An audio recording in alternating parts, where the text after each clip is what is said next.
I'm Patrick Tedjamulia. This is Maria Tedjamulia, my wife, and we have 5 children now. We just had Ethan just about 3 weeks ago, and he's a beautiful little boy that's joined his older brother Samuel, Marianne, his sister Grace, and our famous or infamous Isaac. No, he's not famous at all. And so for us, the beautiful thing about this world is that we're able to be a part of it as a family. And it's important for us to maintain this family and to be secure and safe amongst everything that's happening around this world and everything that's happening here where we live. And so for us, that's why emergency preparedness and being able to make sure that, you know, we can keep all of our families secure and safe and happy is a big part of our lives.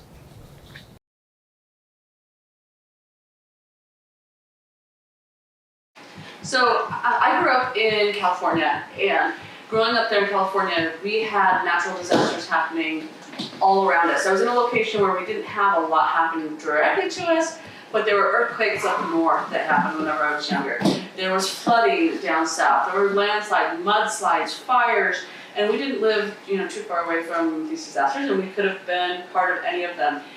And so growing up, my mom and dad were both very vigilant about making sure that we had enough food, making sure that we participated in canning efforts. I remember when I was a youth, several times we brought the canner machines, you know what I'm talking about, and set up the assembly lines, and we had youth activities where we would, can beans or flour or rice or whatever happened to be on the menu that day.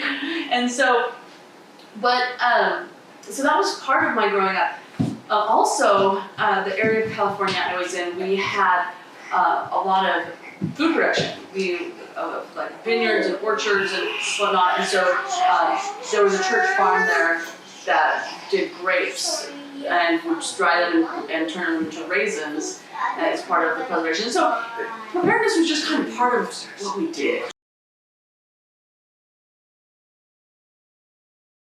So when Patrick and I were married, one of our very first purchases was a year's supply of freeze-dried food, and that supply has moved with us all through all 13 moves that our family has made. We've moved everywhere from the Midwest to the Mountain West to the West Coast and several places in between. And that food has always been part of our, part of what we've moved, because we know it's so important that no matter what, where we're at and what we're doing, that we have that can supply. Food-wise, we do a couple of different things as a family. We have our long-term food storage that we're continually building up as we have new kids, more babies, more people, more mouths to feed. We continually need to update our supply of the canned goods and those types of things that last a little bit longer. Also freeze-dried foods.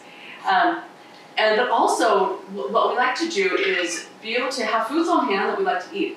One of the lessons that I learned during the pandemic was that whenever we're in a place of emergency, I don't want to have to prepare something from scratch. I want to be able to have something quick that I can feed my family with, and then I can get back to caring for the task at hand. And so having that supply of foods that we normally eat, like pasta sauce and pasta, and things that are quick to, like pizzas or those kinds of things that are just easy, fast to make, those things really helped us a lot. And so since then, I've been focusing more on making sure that I have a rotating supply of those foods that we eat on a regular basis, so that we can use those. And then we have the long-term stuff, like I said, if there's more of like a shelter-in-place, something that is more, long-term, more long-term challenges. Then the next part is when it comes to is water storage. So a lot of our food storage is freeze-dried food, and we're going to need water to reconstitute it. And so our food storage would be no good if we didn't have any water. So we have been focusing on making sure that everybody has, of course, individual supplies of water for 72 hours, but also having a more long-term supply of barrels of water for food reconstitution. We also have a container that stores non-potable water for things like flushing the toilets or washing our clothes or even watering the garden. Without water, we can't grow food, we can't eat the food, and we wouldn't be able to survive. Right, guys? Yeah. So we have our short term with our in water bottles that are easy to move, and then the long term in barrels.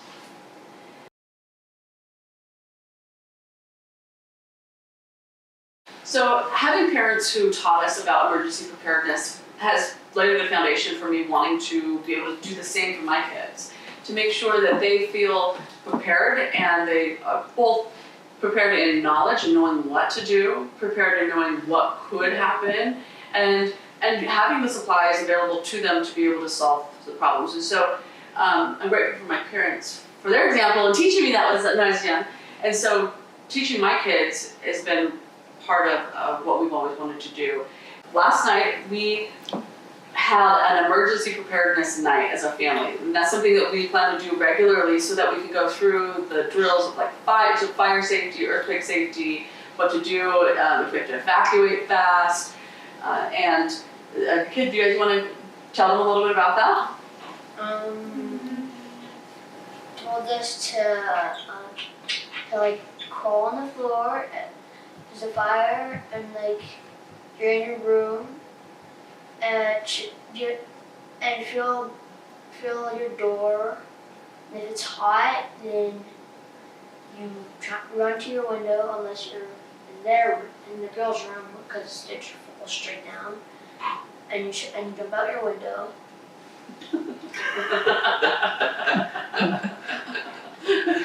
There's a safe spot outside your window. Feel this game. But yeah, so the point is that we've talked with the children about emergency preparedness, help them be empowered to be able to solve problems if mom and dad are not around. But we want to be able to live a life of abundance and happiness without that fear, and being prepared definitely is part of doing that.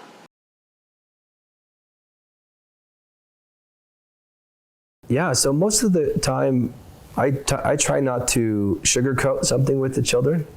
I feel like it's important for them as they try to mature in every stage that they are in to really understand, as much as possible.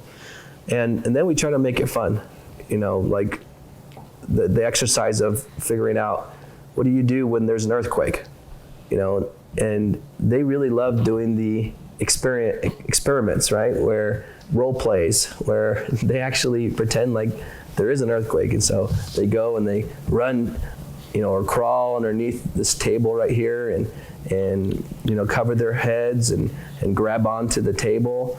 And so they love doing that. So making it as a fun, but also as a real experience, and not being afraid to tell them the realities of what might happen so that they are prepared is a combination, I think, in how we can make it fun for them.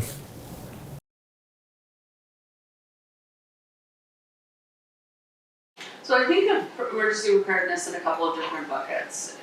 There's preparedness that we need to be prepared with food. We need to be prepared with water. We need to be prepared for in the business parts of our home, making sure that we have our documents in place and have the knowledge to be able to access, whether it be our bank accounts or our social security numbers or other important pieces of that. And then also being able to know what to do in case of like an urgent emergency or one that we have an emergency that gives us a little bit of time to evacuate. So urgent emergency being something like a fire or an earthquake or a gas leak, whatever it might be, so we have to quickly move and do something. Or in contrast, like the pandemic, which is we've all experienced over the last little bit, where it's been an emergency and we need supplies, but it's a little bit more, kind of like a shelter in place kind of thing. So try to think about it in those different buckets.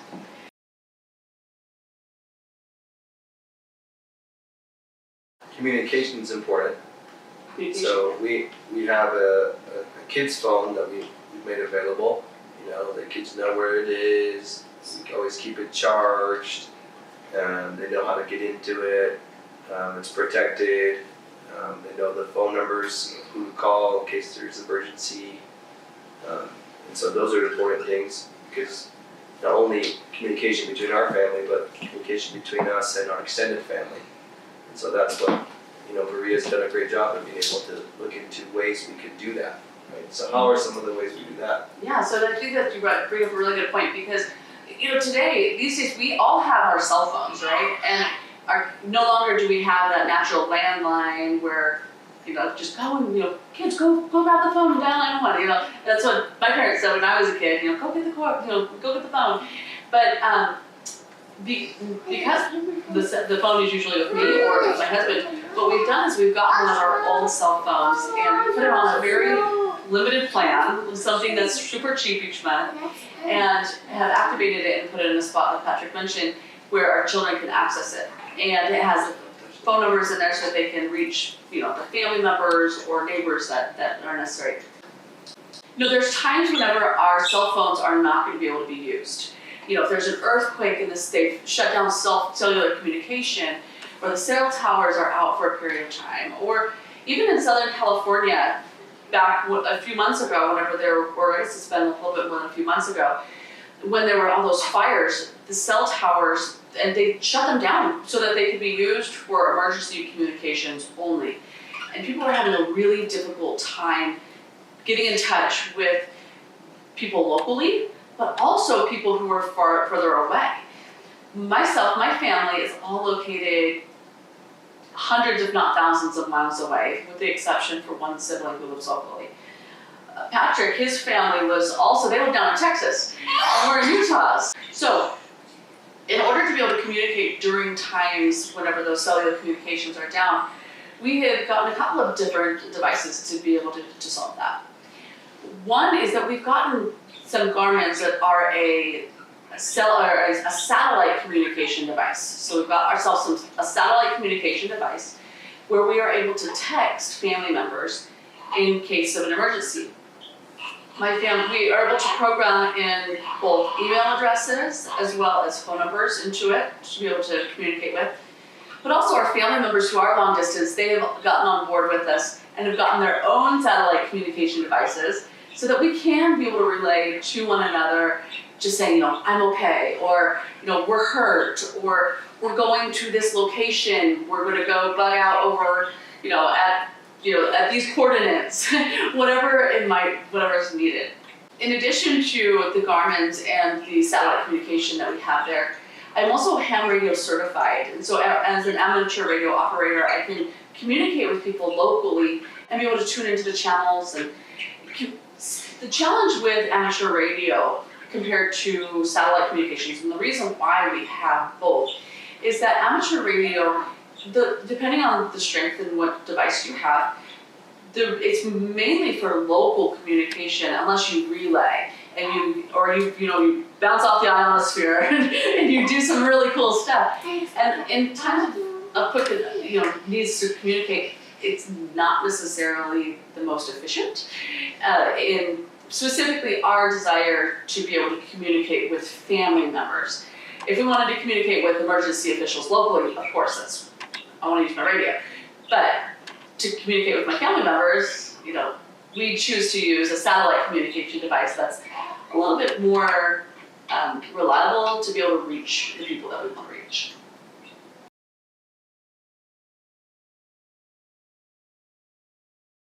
Both my husband and myself have our master's degrees in business. And in our education, we know how important it is to be able to have the right information on hand at the right times. And the right information for our family business is, our bank account information, our social security numbers, our birth certificates, passports. If we need to get up and go and travel somewhere quickly, would we be able to have the information needed to be able to get across just even state borders if the state borders are shut down? Or if we needed to travel internationally, would we be able to quickly have things to be able to travel internationally? In addition, if we need to get hired for a job and be able to have that information, do we have that quickly available? So what we've put together are home organization binders, which include personal information for my husband, personal information for myself, for the kids, as well as a financial binder that has all of our bank account information, our retirement accounts, our will, our medical directives, and other things that are really important to have at any point in time. You know, besides like imminent emergency and needing to have those documents just to be able to grab and go and be able to do those other things, there have been so many instances where family members have lost another family member, and they don't know what their parents' will is. You know, where is their will? What do they do? What do they want to have happen? How do they access their bank accounts? What are their bank accounts? What is this important information that's needed to be able to settle their affairs? And so another emergency could be, a car accident where Patrick or myself pass away. And we don't want to leave with our children a big mess and trying to figure out, or like our family members a big mess trying to figure out, where everything's at and what to do. Instead, we have these binders available so that our family members can have peace of mind and be able to be prepared themselves to be able to settle our affairs very quickly. I think that the main thing is ensuring that, the regular 72-hour kits that you have contain the supplies that include this newborn, right? And that's something that is an extra step that you're going to have to take. That you do what you need to do to ensure that this newborn is in all the insurance policies that you have, that you have the newborn's documents, that that there's the newborn's included in your will. I mean, there's a lot of different things you have to do in expanding your family's footprint in everything that has to do with your emergency preparedness roadmap.